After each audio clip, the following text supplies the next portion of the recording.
Good afternoon. Welcome to the Seventh Amendment Hour with my co-host.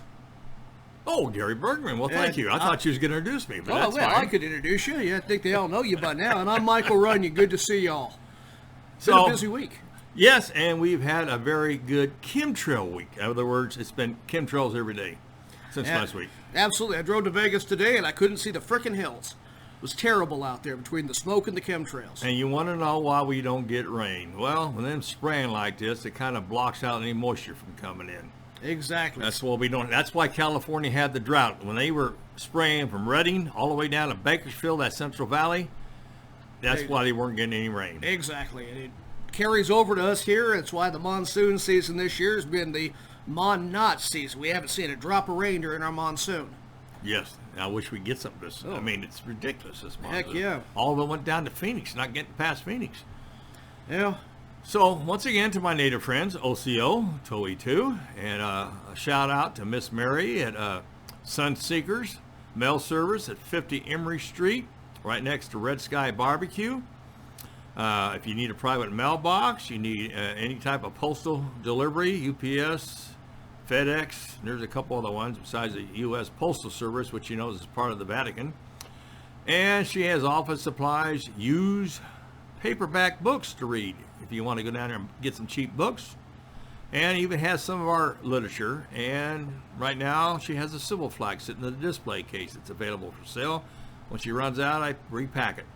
So if you need anything, in fact, this show will be down there. In the last few shows, there's copies of it down here. So if you want to read what we're talking about and missed the show, missed what we were saying, if we weren't clear, it's right there for you. Yes, and you can see her civil flag hanging up there. The FBI and federal marshals from the Postal Service have made comments about it. The Nevada Republic banner's up there, and so is the banner for the Nevada Republic Common Law Private Membership Association. And also shows the seal for the Nevada Republic Common Law Court of Justice, which is a lawful court for the association. Absolutely. We Unlike come out, these unlawful courts that we have floating around now. That's right. And that court, the Nevada, is chartered by the International Common Law Court of Justice out of Brussels, Belgium, So. That's better than Brussels sprouts, so. That's right. So with that, we'll get going here. We're going to do a little review on common law again, since nobody seems to understand what this is all about. So common law, the facts. Common law is the beginning of all law, and its perfection is the absence of all law. And in today's society, it is known as public policy. Common law, summed up in simple terms, is the will of the people, and will manifest itself in separate cases as people so rule, with their conscience and a sense of fair play. Common law is a law that is common to all people. Common law is common sense. Keep that in mind. Common sense. And is the law of the Creator, God, of this universe.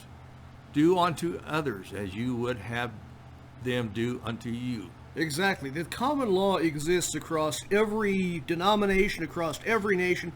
There are a simple set of do's and don'ts that exist within every code of laws, within every religion. And this, exactly, the statement above, is why I am an opponent of government, and can accept the common law as it, in its perfection, is the absence of that same government. It is ruled by the people, and it's the triumph of the law of the people. I agree with Henry David Thoreau when he says, and I quote, "The government is that is best which governs least," and I should like to see that acted upon more rapidly and systematically.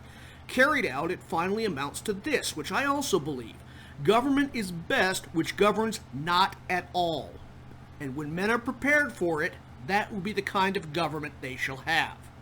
And this last part is exactly why I'm here every week. I'm trying to bring men closer to this point where they are truly ready to self-govern, where they accept the common law as the law of the land, as the only law they need. And take the absence of the illegitimate force that is government. Remember, we're not a democracy or a democratic nation or socialist republic like Roosevelt tried to get us. We are a republic, a republican laws guaranteed to us by common law. So common law supersedes all law and is superior in all cases to statutory law, codified law, and rules and regulations. Those rules, laws are corporate equity laws. They don't pertain to people that are citizens of the states they were born in.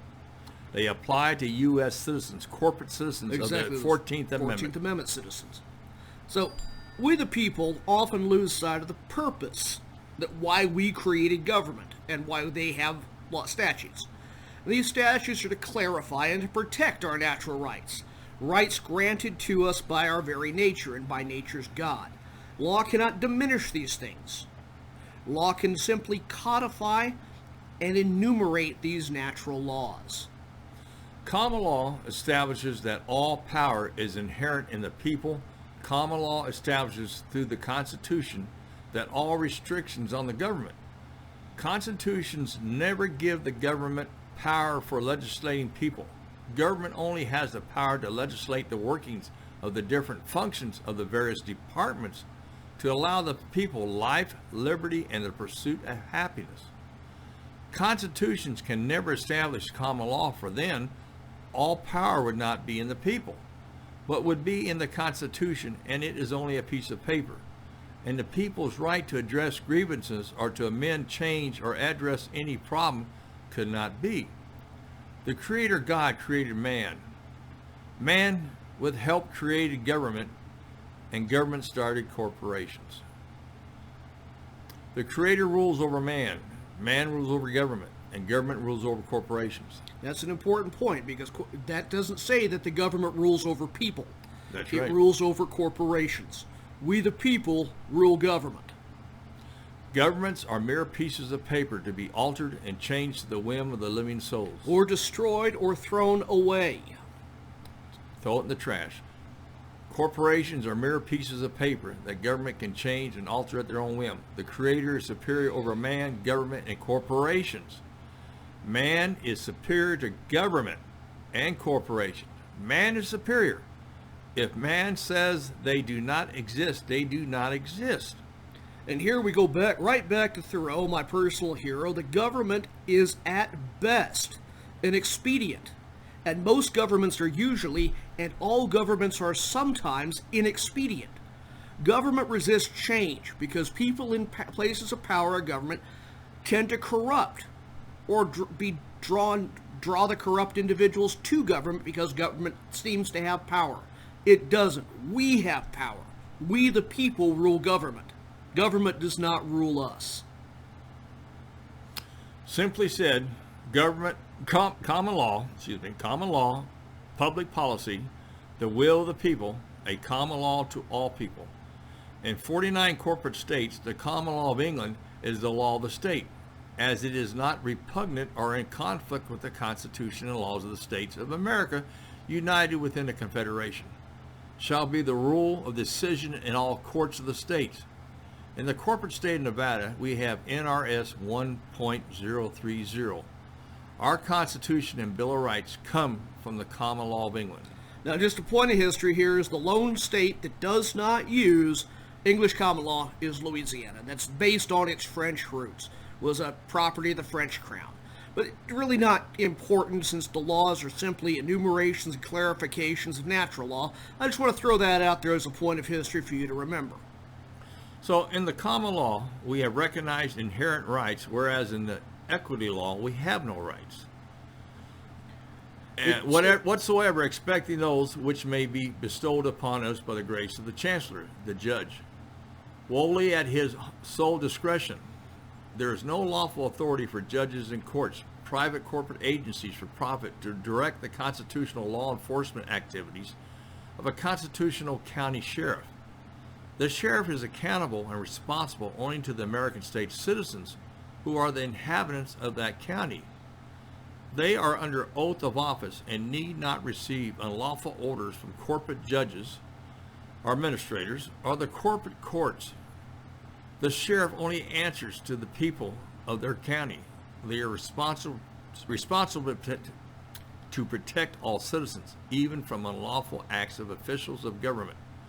They do not have to allow their office to be used as an unlawful enforcement arm of a private for-profit court. Federal agents or agencies, they are the highest form of constitutional law enforcement for their county. Now, sadly, I don't see many of these constitutional sheriffs out there willing to put life, limb, and their pension on the line to uphold the oath they took to their constituents, to protect and defend from all enemies, foreign and domestic. Rather, I see people that collect a paycheck, people that are drawn to power that come from the office, people that are drawn to the fringe benefits, to the retirement, to the pension, and are afforded these only in the title of sheriff. I have yet to see even one constitutional sheriff have the gonads to stand up against the unlawful federal or state usurpation of authority. I have not even once seen these people who swore an oath declare that they will not bend their knee to their corporate masters. It is a crime of the United States Code to violate your oath of office and constitutional law rights. Exactly. So let's take a look here in their corporate code. 18 U.S. Code, Section 242, deprivation of rights under color of law. It springs to mind when you want to play with the various statutes and law that have sprung to root from the federal system. And I quote, "Whoever under color of law, statute, ordinance, regulation, or custom willfully subjects any person in any state, territory, commonwealth, possession, or district to the deprivation of rights, privileges, or immunities secured or protected by the Constitution or the laws of these states united, or to different punishments, pains, or penalties on accounts of person being an alien, or by reason of color, race, that are prescribed for punishments for citizens, shall be fined under this title or imprisoned for not more than a year, or both. Or if bodily injury results, which it often does, from the acts committed in violation of this section, if such acts include the attempted use or threatened use of dangerous weapon, explosives, or fire, shall be fined under this title or imprisoned for not more than 10 years, or both. Or if death results in the acts committed in the violation of this section, or if such acts includes kidnapping, meaning putting handcuffs on you and not letting you leave, taking you off to a cage or throwing you in the back of the car, an attempt to kidnap, aggravated sexual assault, or attempts in aggravated sexual assault, attempt to kill, which is often, shall be fined under this title or imprisoned for any term of years up to life, or both, or may be sentenced to death." So I ask you, when was the last time you saw an officer of the courts charged under this section? Gary, you ever heard of it? No. Pretty much. So let's look at another section. 42 U.S.C. 1414.1. Shall be unlawful for any government authority or agent thereof, or any person acting on behalf of a government authority, to engage in a pattern or practice of conduct by law enforcement officers or officials or employees of any government agency with responsibility for the administration of juvenile justice or the incarceration of juveniles that deprives a person of rights, privileges, or immunities secured or protected by the Constitution or the laws of the various states united. Again, when was the last time you saw a police agency shuttered for violation of this? A prison closed down? I never have. Nope. They feel like they can get away with anything. Exactly. Who enforces the laws? Who watches the watcher? That's right. That's our job. So the Fifth Amendment, and we harp about this all the time, that people need to wake up what the Fifth Amendment is. No person shall be held to answer for a capital or otherwise infamous crime unless on a presentment or indictment of a grand jury.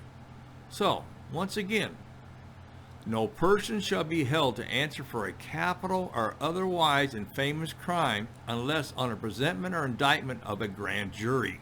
And this is designed to protect you the person, from the law. It's intended to protect you from unjust arrest, unjust prosecution, unjust imprisonment without a grand jury. These people of your peers, these 24 people required? Mm-hmm. 24 people. We're looking for volunteers. Absolutely, that have this presentment or indictment, that they have heard enough from the state that you possibly could be guilty. Now, there's no stipulations on this grand jury. You do not have to wait for the district attorney or the sheriff or the county commissioners to put this grand jury together. It's we the people put the grand jury together. So why are people going to jail? Why are people being sentenced? Because they have not been told their lawful rights. Or they refuse to insist upon them. Right. So once again, you should not be deprived of life, liberty, or property without due process of law, nor shall private property be taken for public use without just compensation. So the foundation of common law is based upon the common law grand jury, which arose historically to uphold the freedoms of the people against tyrants, whether religious or secular, and accordingly has universal jurisdiction when convened as a trial by jury of your peers by more than 12 duly sworn men and women. Now, the grand jury and the trial jury are two different things. The trial jury falls under the Seventh Amendment. Exactly. They're a different thing. The grand jury is the one that provides an indictment, which means they have enough evidence to accuse you of the crime. And you make that decision, not the district attorney nor the sheriff. The grand jury makes a decision if there's enough to proceed with this. Exactly. And again, I'm going to call out to the good people in Nye County. We do not have a sitting grand jury in this county. What does that mean? All the indictments that have been handed out by the district attorney's office are unlawful and unconstitutional. Without a grand jury, no indictments can be legally made. So I call on the people, just as I do in most shows, to join Mr. Bergman and I to form that grand jury. We'll hold your hand. We'll walk you through the process and make this process, the law within Nye County, conform to the common law, to the requirements set down. Only we can do this. Now, besides looking for members to sit on the grand jury, we also can use some paralegal help. People that would like to help do the paperwork in the court. Remember, this is all voluntary right now. So we're looking for people that can volunteer, paralegals, to help with paperwork. Absolutely. We'd be much obliged to you. So the Seventh Amendment. In suits at common law where the value and controversy shall exceed $20, the right of trial by jury shall be preserved, and no fact tried by a jury shall be re-examined in any court of the United States and according to the rules of the common law. Common law, the highest form of law in this country. The United States Supreme Court, ex parte Milligan, 71 U.S. 2, ruled that the application of military tribunals to non-combatant citizens when civilian courts are still operating is unconstitutional under General Order 100, 1863, martial law. That's our friend, Mr. Lincoln. So that's what's happening. We have a military tribunal courts because nobody wants to educate themselves.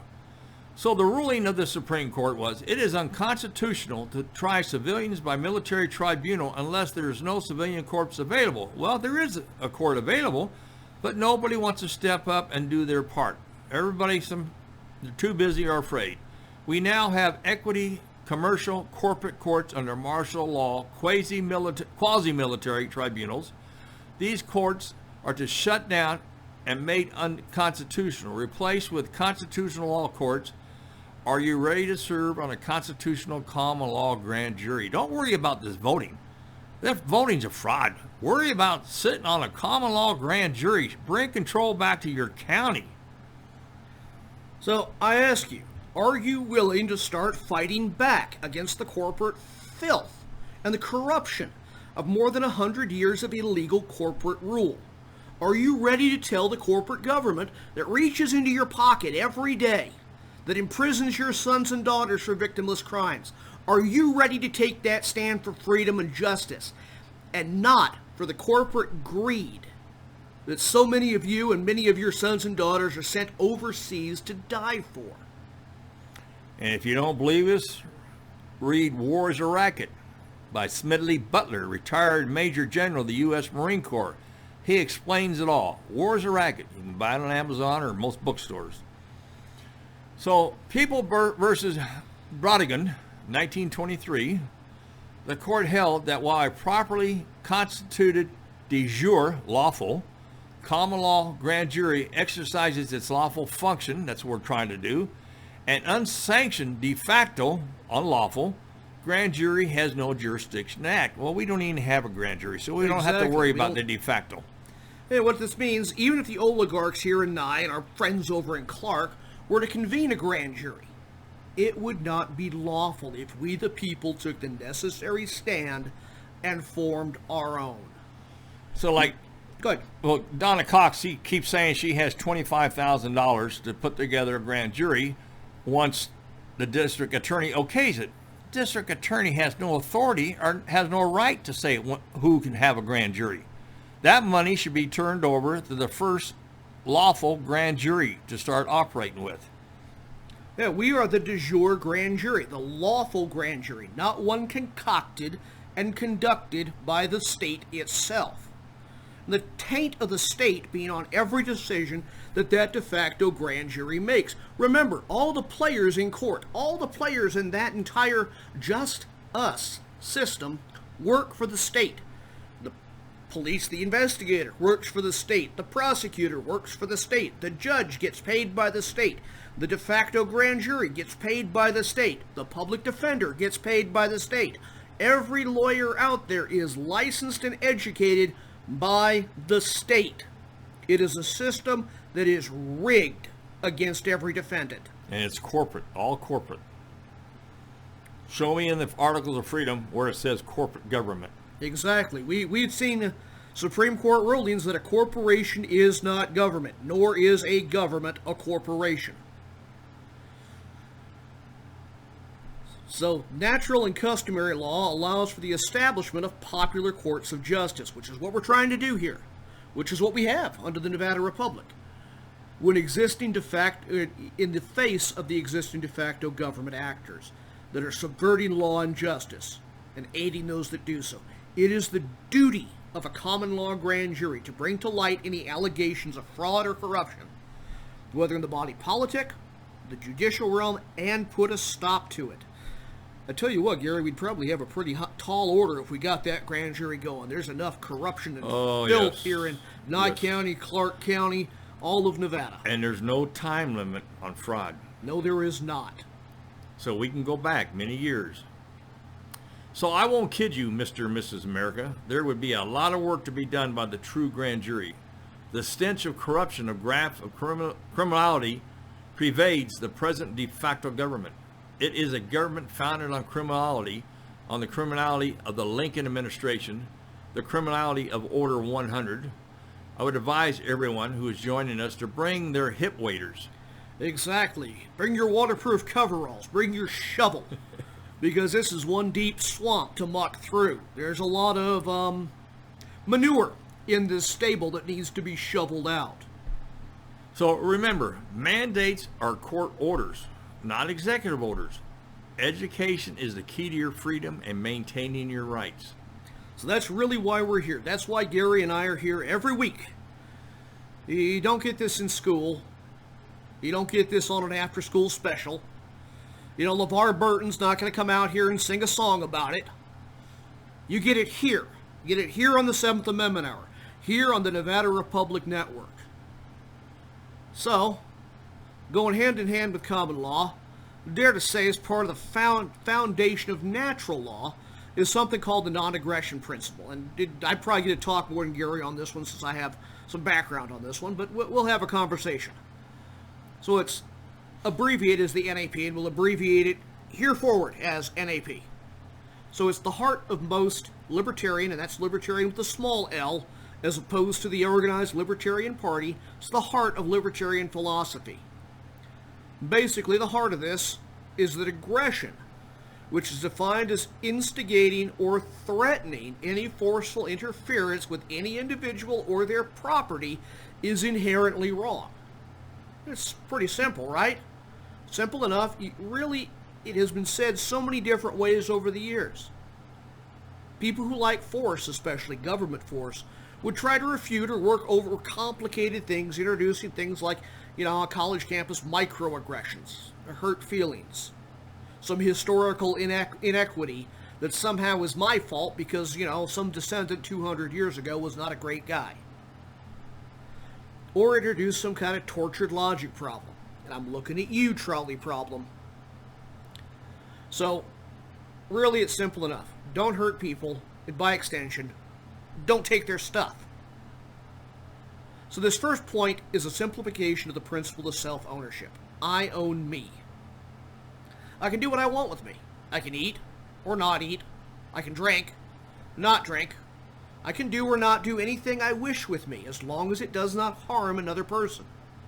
No one else has just claim to me as an individual except my Creator.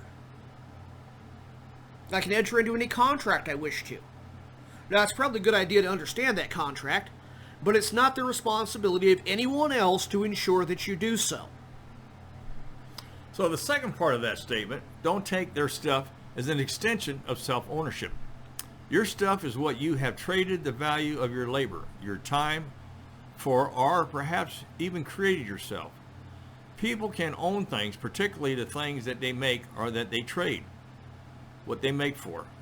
Their stuff is critical to their continuing existence, and depriving them of their stuff against their will necessitates using either initiating aggression or the use of intimidation. Right, so I believe the Bible puts it pretty well. Don't smash a man's millstone. You know, you're causing him harm if you prevent him from being able to trade his goods for food, for water, for air. If you're preventing him from going to work and making a living. That's what we have right now. Exactly. We have a government doing that right now. We have a de facto government doing that to us. So, self-ownership's really a hard concept for people who believe in the state to grasp, since so many actions of the state are in stark contrast to this principle. They believe that the state owns individuals. The state has the power to tell you what to do. Only the state can function by force or coercion. That's all the state has. You know, it can either send men with guns to your house or dip into your bank account or, you know, various other means. But the only way a state can function is by force, illegitimate force. And this one springs to mind, and it's not one people talk about, is when the state outlaws things like suicide. And I'm not condoning this in any way, shape, or form. If you're looking to harm yourself, if you are contemplating it, go get help, please. But if you own yourself, the state has no business telling you whether you can end your own life. But if they own you, they can say, well, we're going to punish you with death for trying to commit suicide. That was a punishment for a very long time. It didn't make a whole lot of sense to me, but, that's the way the state works. I'm not morally justifying self-harm, but it's the true test of any liberty-minded individual to be able to stand aside from the self-ownership of another being. I don't own Gary, and Gary doesn't own me. We work here voluntarily. We work here because we formed a bit of a contract between the two of us. I have no claim on him, and he has none on me. We're here by mutual agreement. Now here, Lockean political philosophers bring in the social contract. By simply existing, you have given your consent to live in the society and government that surrounds you. This is stark contrast to the concept of self-ownership in mutual contracts. Did anyone ask you if you wanted to be part of the society or government? Did you make some agreement to do so? What if I decided that I no longer consent to this agreement? Am I allowed to live in peace, or will I be punished and put in an inhumane cage? Now, we've talked about this principle a couple of times, this principle of jurisdiction, of entering into contracts. And I can tell you that I've never signed a contract to be part of the present de facto government. I haven't signed a contract to be part of their de facto court. I haven't signed a contract to be part of their equity court. They don't have jurisdiction. I haven't granted them jurisdiction. And actually, here on the show right now, I'm going to tell you that I do not grant them jurisdiction. I refuse their jurisdiction over me. It's a declaration of self-ownership. The government does not own me. So now you and I both know, in the case above, if we walked away from government, they would try to put us in a cage. Now this is true even when groups of people try to form a new society and break away from the former, when the old society no longer represents their worldview, ethics, and morals. We saw this play out on the world stage. Here, with the War of Northern Aggression, when the corrupt, unlawful Lincoln administration used illegitimate federal force to compel the people of the Confederation of States to remain within the federal union. And we can add Waco incident to that, and Waco and Ruby Ridge, and the Clive Bundy standoff. innumerable other cases. Yes. When federal force has been used, unlawful federal force has been used to compel people to remain part of the federal union, to remain under the unlawful, illegitimate jurisdiction of the corporate government. So I'm going to add the non-aggression principle is not some strict Janist, and that's a Hindu sect, not, Jane's addiction, that prohibits all violence to all creatures. Prohibition on all forms of violence, but rather it's on the initiation of violence. So once somebody uses unjust or illegitimate force against you, the gloves come off, so to speak, and proportionate force can be used to resist the aggression. And some would ludicrously condemn the non-aggression principle for allowing the death penalty for even the slightest offense. And here I draw us back to the common law, to the people's law. And it's good. It has been stated over and over throughout history that punishment or response to aggression must be proportionate to be just. As we have seen, the common law is the underlying law for every truly just system. This can be seen in the earliest historical systems of law. In the Hammurabi's Code. In the Lex Talionis. Even in Exodus. And a few other Bible areas. In the various iteration and enumeration of the common law down to this day. It's okay, Gary. Hey, I'm glad you're here because we work as a good team. And that the critical element is that the state is not the one that is harmed in violation of the principle of self-ownership. It is the people themselves. And also that all things must be proportionate. For example, if, somebody knocks out your tooth, well, you can't shoot them for that. You either take compensation in the form of monetary compensation to repair your injury, or heck, you knock their tooth out and you're all good. Tooth for tooth.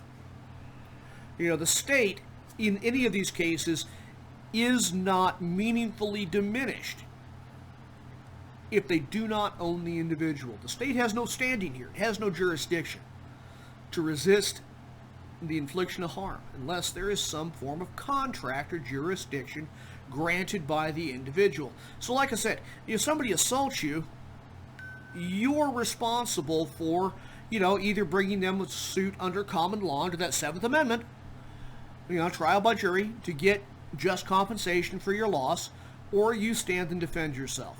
It's not the state's job to defend you. You have that responsibility. Scary, isn't it? And that's why a lot of people would prefer the state being out there than bearing the responsibilities themselves. So I know we've been getting in the weeds here, folks. Bear with me for a while. Usually we try to give an overview, a 100 level course, but we're going to step into that upper division class here for a bit. And that's where we're at today. So what are the synopsis of the non-aggression principle? First, don't hurt other people. Don't initiate illegitimate force. Real simple. Don't take their stuff. Their stuff belongs to them. It's the work of their hands. It is those things they have made or traded for. And finally, I own me. And the state always exists by the initiation of illegitimate force. So distill this in different words. Love thy neighbor as thyself. This means let them be without harming them. Do to others as you would have them do to you. They own them and you own you. Are to be put it in a phrase that comes from an actor of all people. You probably saw him in Stand By Me or Star Trek or Big Bang. Yep. Will Wheaton. Yep. Will, if you're watching, hey, I'm sorry, I'm a big Will Wheaton fan. By the way, Will, if every catch this, I love the Woot Stout. Oh, that's good stuff, Will. Stone Brewery, they make a good stout. He says, and frankly, don't be a dick. And I would love to see a lot more of that in the world, wouldn't you, Gary? Oh, yes, it would be a much nicer place, just a thought. You know. So, we're going to take a little break here, and we'll probably be back here in a few minutes with some new content. Hang on, be back in a few. So we're back here on the 7th Amendment Hour, and my co-host, Mr. Bergman, has a few things to say. Yeah, I want to, we talked about this book, so now that we're set up, I could show you to it. And this is written by Brent Winters. Yeah, I bought this on Amazon. You can buy it anywhere you want. It's Excellence of the Common Law. It's a great book. It might be a little expensive, but it's worth it. And, it's one of those things where it is not the 100 course anymore. We're talking upper division. It takes you all the way back to the beginning to the present day. A very good book. It tells you why the Catholic Church doesn't like common law and how they didn't want nothing to do with common law because it took out their churches. Their courts. Exactly. Their courts. Remove the papal court from the people. And this is another book by Larry McClug. I got this and also on Amazon. Common Law Primer. It's like the common law version of the Black's Law Dictionary. It gives you the definition of the common law words you would be using. So another good reference. Absolutely, and the two go hand in hand. Without the common law primer, it's real hard to understand the other one because, like I said, it's not. This isn't third grade reading. This is college stuff, and you have to educate yourself. And Brent Winters also wrote this little book. It's a paperback Declaration of Independence, Bill of Rights, Constitution. It goes clause by clause. It breaks down what the rights are, the laws are under common law. It brings it in and why it was formed. It's very good reading. It's $10, something like that. But Brent Winters got some good writings, and this is another good book to keep with you in your car. Read it, highlight the stuff you want to know. I always have a yellow highlighter as I read stuff because there's important things, and I don't have to read the whole stuff after that. I just go to the highlight parts. Exactly. You can go back and look at the things that you've marked as important. And I would say, actually, that common law, clause by clause, we use that quite a bit here. That is a lot of where we draw our understanding of the various. Well, when we march through the first 13, including that lost 13th Amendment, when we marched through that, this is where we got a lot of our content from. This is where we got a lot of our ideas from. This is where we got a lot of the how it reacts with the common law. So you want to read a passage out of there, Gary, so people have an understanding of what they'd be facing reading this. Well, here we go. We got Amendment 10. The powers not delegated to the United States by the Constitution nor prohibited by it to the states are reserved to the states respectively or to the people. So the comment was, Amendment 10 says the Supreme Court states a truism, a fact so self-evident that to question it is silly. The people in the states keep all powers that are not delegated to the federal government by the Constitution. So unless Trump was delegated this, he can't be writing those executive orders. Precisely. Or any of the other federal laws that are out there. There's tens of thousands of them. Same for the Congress. I went to try to find out, just for this section, how many federal laws there were. And the answer I got back after quite a few sites was, no one knows. That's how bad the federal laws are. How many federal laws there are. Read the Federal Register to give you an idea. So, it thus bars the federal government from using any powers that the Constitution does not grant it, while ensuring that the people in the states remain free to use them. Thus, Amendment 10 keeps those powers the Constitution never gives to the federal government and are prohibited to the states at the local level. So it breaks it down and explains it to what it all really means. Exactly. It may, some of the older archaic language in the Constitution is difficult to understand. So if you carry this and you want to show it to the patrol officer, you can give him what the true meaning is right here, or let him read it, and maybe he can understand it. Because a lot of them seem like they just don't understand the rights. Well, when the Supreme Court has ruled that the arresting officer, as long as they're acting within, quote, good faith. Oh, I got some good stuff on that. Can, even if they don't know the law, these enforcers thereof, they're within their rights as a peace officer to kidnap you and drag you off to court, and even if they don't know the law, even if you're not breaking the law, cause you harm. It's a wonderful corporate system that protects itself. Remember, the Supreme Court is a corporate Supreme Court. It protects its corporate employees. When they rule against their own corporation, it's a little ploy. They're playing a game with you. Well, they have to somewhat appear impartial. That's the name of the game. You know, this is a soft slavery. You know, it's been a soft slavery for 150 years, since the Lincoln administration enslaved the entire country. You know, the best kind of slavery is the kind of slavery where the slave thinks they're free, where they think they can go about, and they're in the most free and secure nation in the entire world. That's the big lie. And we're not the only nation that's facing this right now. This is global.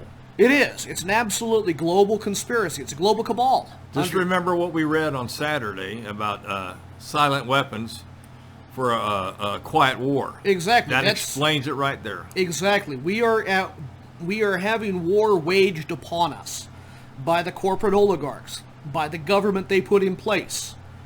Remember, this corporate government has declared war against the citizens back in, I think it was the 30s. Exactly. Franklin Roosevelt.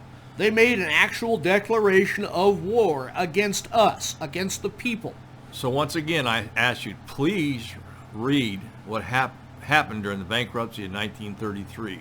It tells a lot, so you can understand why we went from a capitalist republic to a socialist democracy thanks to Roosevelt. Exactly. Now, and I'm going to tell you flat out, the biggest mistake the Germans made in the 30s was actually loading people into cattle cars. They had an overt system. The Roosevelt administration did a great job. They did a wonderful job. They loaded you and your posterity into its own invisible cattle car, a corporate cattle car, one that you don't even know you're on, transported you without moving you an inch from being a free individual to being a corporate slave, to being property. And remember, it was Roosevelt that turned away those ships of Jewish refugees that tried to make to America for freedom. Absolutely. They would not allow them to dock and unload. Nope. And he stood in the way of the Madagascar Compromise. So where did those Jewish people go to? They went to Cuba. A good place. All right. Well, I think we've educated quite a bit today, Gary. I think that we got enough covered today? I think we covered enough. Even if we're not, you know, that's one of the wonderful things about being here on YouTube instead of having it on the air slot. If we hit everything, we don't have to stretch for an hour. We can leave it at that. Leave you with a tidbit. You know, a little half-hour, 45-minute show that you can digest. And go and read those books. Go do your homework. And let me give you a reminder, if you want to know more about us, if you go by Sunseekers there at 50 Emory Street, you can leave your name, phone number, and email with Miss Mary. Tell her it's for the Nevada Republic. She'll stick it in our mailbox or write to us at the Nevada Republic, 50 Emory Street, Suite 500, Pahrump, Nevada, 89048. Exactly. We'll be happy to hear from you. Please spell out the whole word Nevada. Do not do NV. That's corporate. Exactly. Or you can comment here on YouTube. Comment. I moderate our YouTube page. Yes. So if you want to talk direct, if you want to IM me kind of, you know, computer-wise, throw a comment on one of these videos. Or come over to Facebook and find us. We got a few pages over there. Exactly. We're trying to be in the digital era. Or digital error, as the case may be. He's the expert. I'm still learning. All right, so I'm Mike Runion. I'm Gary Bergman. Have a great day. This has been the 7th Amendment Hour. Enjoy the heat. Thank you. Yep. Bye.